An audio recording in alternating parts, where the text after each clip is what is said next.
છે, વાત કરવી છે સંવેદનાની રાજનીતિ વિશે।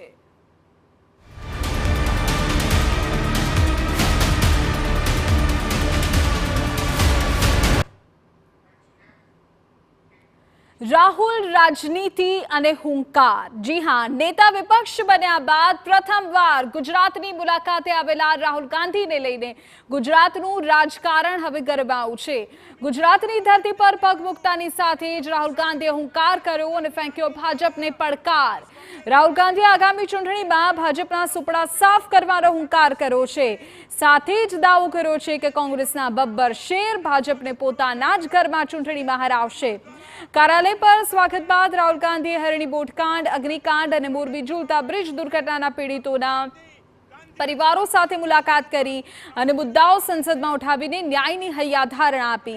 तो कांग्रेस कार्यालय पर हुमला मुद्दे राहुल गांधीए भाजप पर निशान ताक्युं और પડકાર फेंक्यो कि भाजपे कांग्रेस कार्यालय तोड्युं पण कांग्रेस भाजपनी सरकार तोड़शे।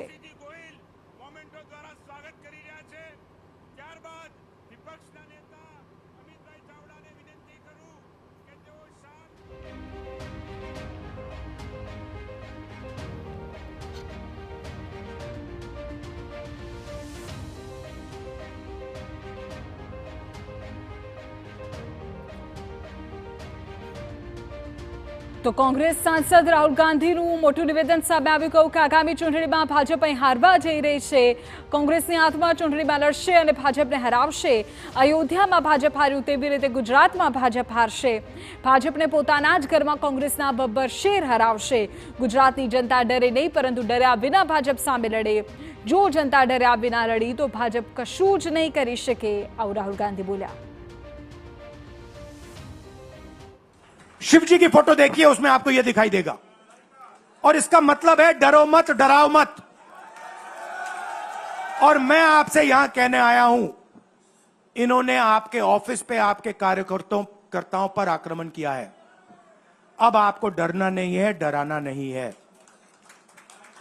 इन्होंने हमारे ऑफिस पे धमकाकर, ऑफिस को तोड़कर हमें चैलेंज दिया है।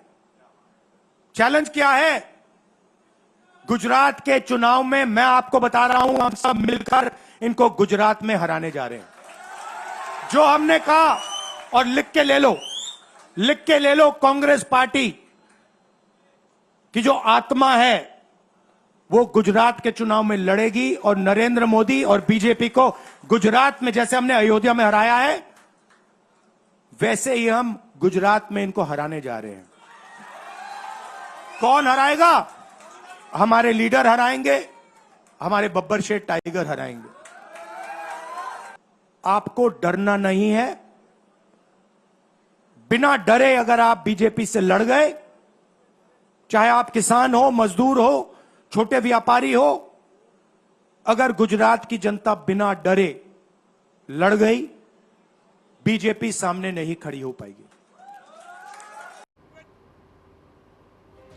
तो कांग्रेस कार्यालय पर हुमला मुद्दे पर राहुल गांधी बोल्या कि कांग्रेस कार्यालय पर हुमलो करीने भाजपे कांग्रेसने પડકાર ફેંક્યો છે। भाजपे अमारू कार्यालय तोड़વું, अमे भाजपनी सरकार तोड़ीशुं। गुजरात के व्यक्ति ने कहा था, महात्मा गांधी ने देश को कहा कि देखो डरो मत, डराओ मत। और आग गुजरात से शुरू हुई थी। और आज अगर कांग्रेस पार्टी है तो वो पार्टी, वो भावना, वो सोच गुजरात से शुरू हुई थी। इसीलिए जब इन्होंने हमारा ऑफिस तोड़ा, मैंने सोचा भैया मौका मिल गया,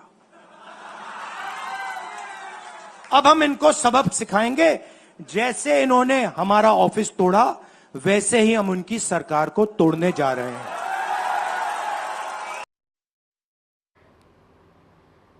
ત્યારે આજ મુદ્દે ચર્ચા કરવી છે। આપણી સાથે મહેમાનો જોડાઈ ગયા છે, એમનો પરિચય આપણે કરાવી દઉં। આપણી સાથે ભારતીય જનતા પાર્ટીમાંથી જયરાજસિંહ જોડાઈ ગયા છે, કોંગ્રેસમાંથી લાલજીભાઈ આપણી સાથે જોડાઈ ગયા છે, રાજકીય વિશ્લેષક અજયભાઈ પણ આપણી સાથે જોડાઈ ગયા છે। આપ તમામનું સ્વાગત છે। સૌથી પહેલા લાલજીભાઈ આપની પાસે આવું છું। શરૂઆત આપનાથી કરવી છે કારણ કે રાહુલ ગાંધી ગુજરાતમાં આવ્યા, તેમણે જે પ્રકારે નિવેદન કર્યા એ તમામ મુદ્દાઓ પર આવે પહેલા આ મુલાકાતને ગુજરાતની આ મુલાકાતને કઈ રીતે સમજવી? શું આ માત્ર પીડિતો પ્રત્યેની સંવેદનાની મુલાકાત હતી કે 2027ની તૈયારી હતી?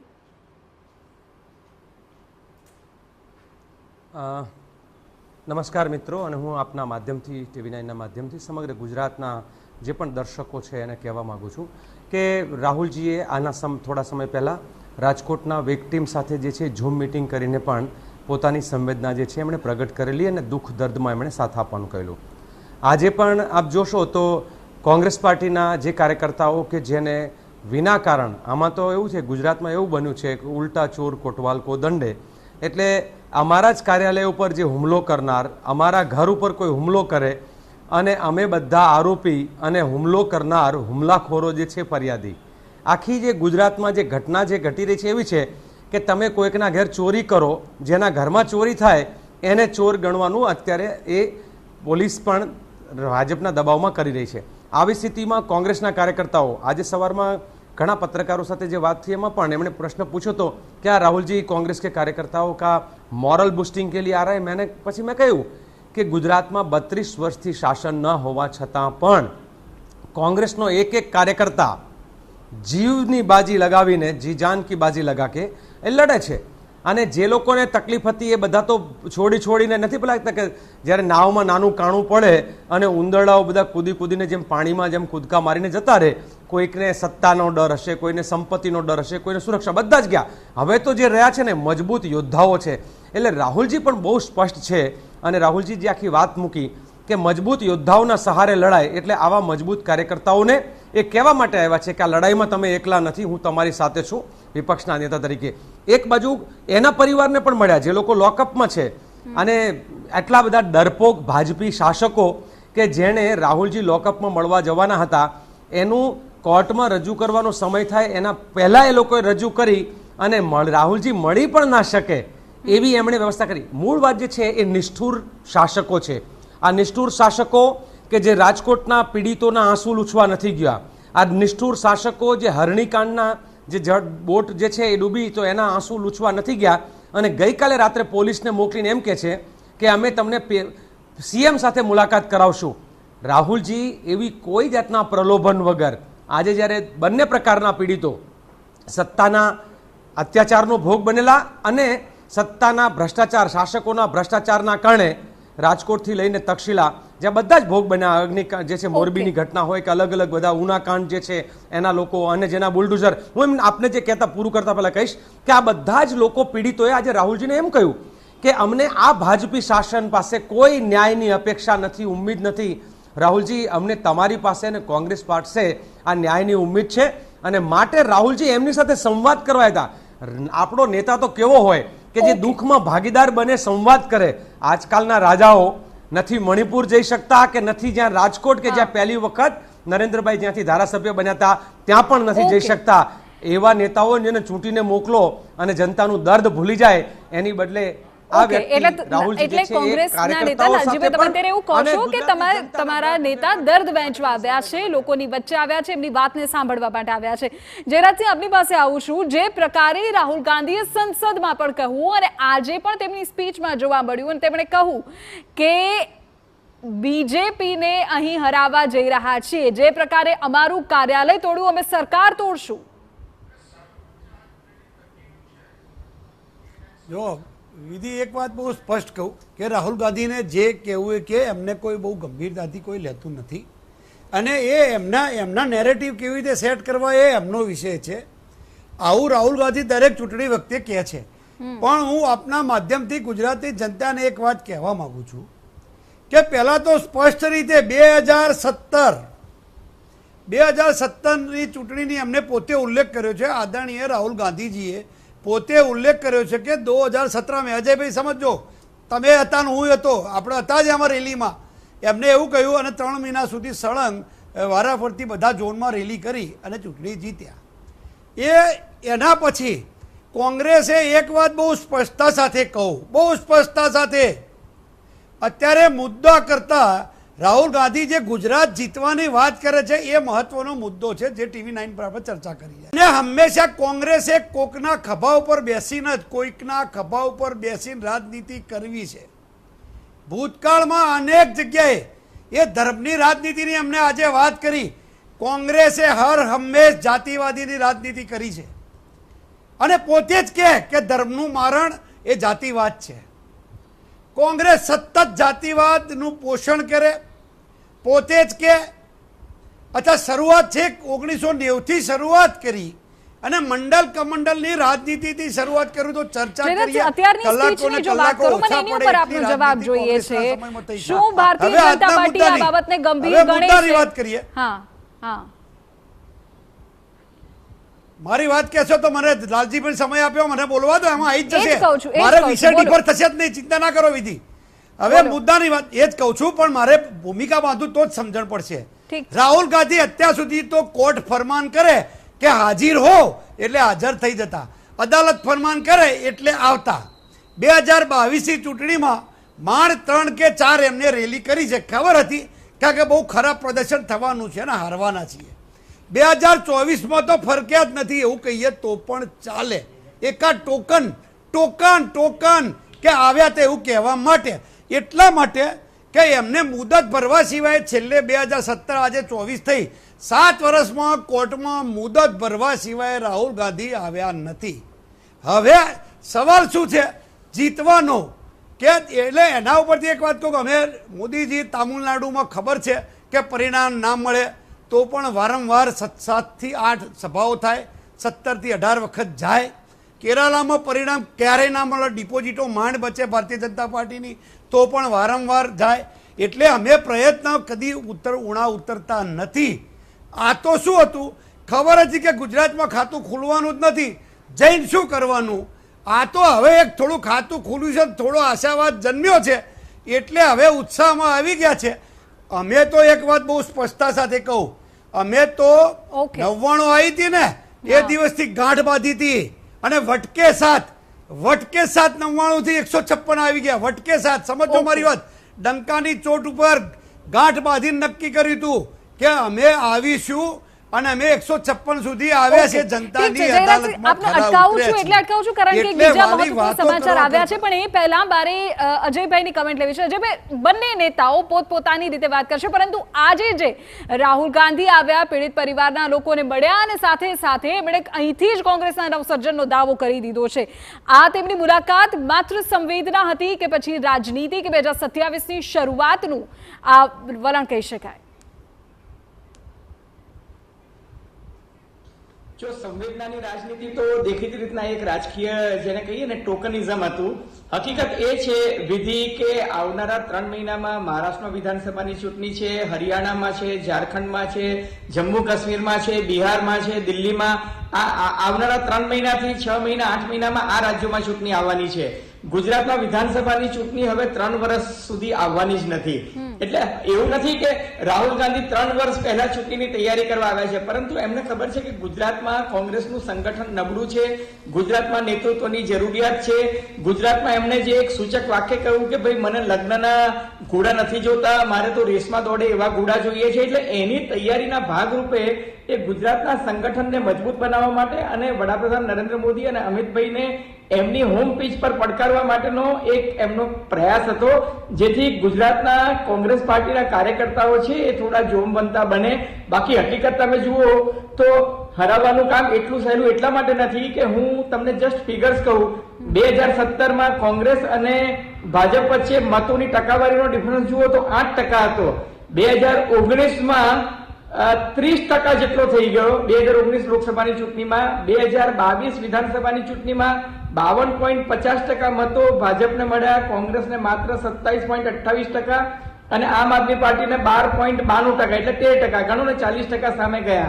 પણ 2024 લોકસભાની ચૂંટણીમાં કોંગ્રેસે ખાતું ભલે ખોલ્યું, પણ કોંગ્રેસ પાસે ભાજપ પાસે મતોની ટકાવારી 61.86 એટલે ઓલમોસ્ટ 62% છે, જ્યારે કોંગ્રેસ પાસે 31%, એટલે લગભગ 50% પર કોંગ્રેસ ઉભી છે અને 100% પર ભાજપ છે. એટલે કોંગ્રેસે બહુ જ મહેનત કરવાની છે અને રાજકારણમાં દરેક મહેનત કરે એમાં કઈ જ અજુગતું નથી. એટલે રાહુલ ગાંધીએ શૂન્યમાંથી સર્જન કરવાનો એક પ્રયાસ કર્યો છે, જે રાજકીય નેતા તરીકે આવકાર્ય છે. ઓકે, ઠીક છે. એક મહત્વપૂર્ણ જાણકારી એ પણ દર્શકોને આપી દઈએ કે રાજકોટ ટીઆરપી અગ્નિકાંડનો મુદ્દો પણ કોંગ્રેસ સંસદમાં ઉઠાવ્યો. બીજી મારે એક પ્રશ્ન એ પણ એડ કરવો છે. તમારી જ પાર્ટીના એક સમયના દિગ્ગજ નેતા અર્જુનભાઈ મોઢવાડિયા અત્યારે ભારતીય જનતા પાર્ટીમાં છે ને તેમનું એક રિએક્શન પણ સામે આવ્યું. તેમણે કહ્યું કે આ તો રાજનીતિ છે. જો ખરેખર મદદ કરવી હતી, ખરેખર સંવેદના વ્યક્ત કરવી હતી, તો જ્યારે દુર્ઘટના સર્જાય એ સમયે રાહુલ ગાંધી અહીં હોવું જોઈતું હતું. હું શરૂઆત તમારા છેલ્લા સવાલથી કરીશ. અર્જુનભાઈ કોંગ્રેસના એક સમયે વરિષ્ઠ નેતા રહ્યા છે. મને તો અત્યારે દુઃખ એ વાતનું થાય છે કે એમણે ભારતીય જનતા પાર્ટીની છેલ્લી બેચ ઉપર જઈને બેસવું પડે છે. અમારા મંચના જે 5 મહત્વના નેતાઓમાં બેસતા હતા અને અમારામાંથી ઘણા લોકો ત્યાં છે કે જે અત્યારે ઓડિયન્સનો હિસ્સો બન્યો છે. એટલે હવે એ કમેન્ટ કરવાથી કોઈ હું એમાં નહીં વધારે જવાબ આપું. રાહુલજીએ રાજકોટ ઉનામાં ઘટના ઘટી, આજે ઉનાના પીડિતો હતા, તો ઉના એ જ સમયે સૌથી પહેલાં પહોંચનાર રાહુલ ગાંધી હતા. રાજકોટની ઘટનાના એક બાબતમાં એકમાત્ર નેતા કે જે પોતે ત્યાં ઝૂમ મિટિંગ કરીને બધા જ પીડિત પરિવારો સાથે સંવાદ કર્યો હતો.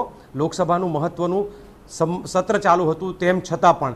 એટલે અર્જુનભાઈ કદાચ એમની પાસે પૂરતી વિગત નહીં હોય એટલે આપણે એ વાતમાં ન પડીએ. બીજું, અજયભાઈએ જે વાત કરી મતોની ટકાવારીનું, પછી હું આવું છું યાત્રાવાળા મુદ્દે. અજયભાઈ, કદાચ આપને ખબર હશે કે 2014માં ભારતીય જનતા પાર્ટીને 66% મતો લોકસભામાં 2014માં મળેલા અને એની પછીની તરત જ 2017ની ચૂંટણીમાં એ મતો જે છે ઘટીને 48% આવી ગયેલા અને 22% મત અમે એક જ ઝાટકે 2017માં અમે એમના તોડી નાખ્યા હતા. એટલે આ ચૂંટણીવાળી જે વાત જે છે 28% મતો, સોરી 28% મતો એમના અમે એક ઝટકે તોડ્યા હતા. એટલે આ બધું જ શક્ય છે. અને બીજું કે કોંગ્રેસ પાર્ટી કે જેને એ વખતે 29% મત મળેલા એ અમે 42% મતે ત્યારે પહોંચી ગયેલા. એટલે લોકસભા અને વિધાનસભા બે અલગ અલગ રીતે જોઈએ. બીજું, ગયા વખતે 17માં જે થયું, અને હમણાં ભાઈ જયરાજભાઈ પણ એમ કહેતા હતા કે જ્યાં પરિણામ ન મળવાના હોય ત્યાં આમ તેમ એ બધા ખાસ દલીલો કરી. તેલંગાણામાં માત્ર 7 વિધાનસભાના અમારા સભ્યો હતા. તે તેલંગાણામાં રાહુલજીએ રાત દિવસ એક કરીને અત્યારે ત્યાં સરકાર બનાવી છે ને, બહુ મજબૂત સરકાર બનાવી છે. અને આવું નવું આપ કર્ણાટકમાં પણ જોઈ શક્યા છો અને આવું નવું ગુજરાતમાં પણ આવનાર સરકાર જે છે એ અમે અત્યારે 12માંથી એ ક્યારે 112 પહોંચશું એ ભારતીય જનતા પાર્ટીના લોકો જોતા રહી જશે. એટલે હું આનું લાલજીભાઈ એક ટૂંકમાં જવાબ આપી દો. ન્યાય યાત્રાનો હેતુ શું રહેશે? વિક્ટિમો બિલકુલ, હા, ન્યાય યાત્રા બિલકુલ થશે જ. કારણ કે રાહુલજીએ શરૂ કરેલી જે ન્યાય યાત્રા જે છે એના અમે ગુજરાતના લોકો ભાજપના ભ્રષ્ટાચારના કારણે માત્ર અન્યાયનો ભોગ બની રહ્યા છે. અને માટે હું એવું નહીં કહું કે ભાઈ લાલજી દેસાઈ અને જિગ્નેશ મેવાણીના નેતૃત્વમાં, સમગ્ર કોંગ્રેસના નેતૃત્વમાં આ પદયાત્રા અને પીડિત પરિવારો આમાં સાથે જોડાવાના છે. પીડિત પરિવારો સાથેની આ પદયાત્રા થશે. રાહુલજીને એના માટે વિનંતી કરી છે એમની અનુકૂળતાને લઈને. એટલે રાહુલજી જોડાશે. તમારી પાર્ટીના નેતા રાજનીતિનો આક્ષેપ કરે છે, પરંતુ આક્ષેપ તમારી પાર્ટીના નેતાઓ પર પણ થાય છે કે કેમ ભારતીય જનતા પાર્ટીના મોટા નેતાઓને આ પીડિત પરિવારને મળવાનો સમય ન મળ્યો, કેમ એમની પડખે ન રહ્યા?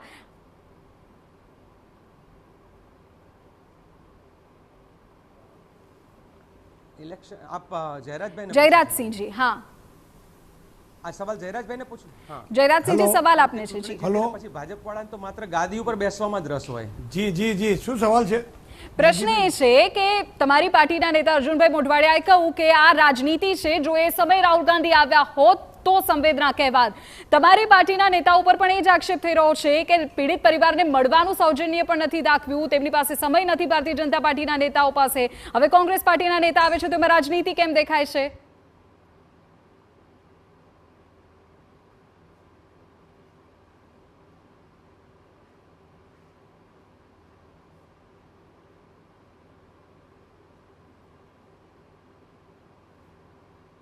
ઓકે, જયરાજસિંહજી સુધી મને લાગે છે અવાજ નથી પહોંચી રહ્યો. અજયભાઈ, આપને એ જ સવાલ પૂછું છું કે કયા પ્રકારની આ સ્થિતિ સર્જાય છે?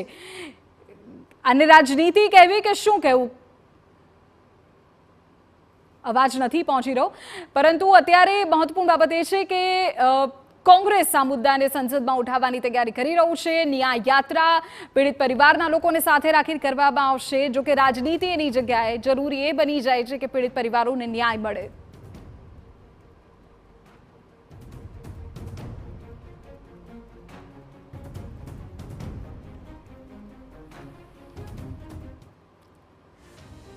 આશા રાખીએ કે રાજનીતિ બાજુ પર રહે અને પીડિત પરિવારને ન્યાય મળે. અમારી આ વિશેષ ચર્ચા બદલ બસ આટલું જ. નમસ્કાર.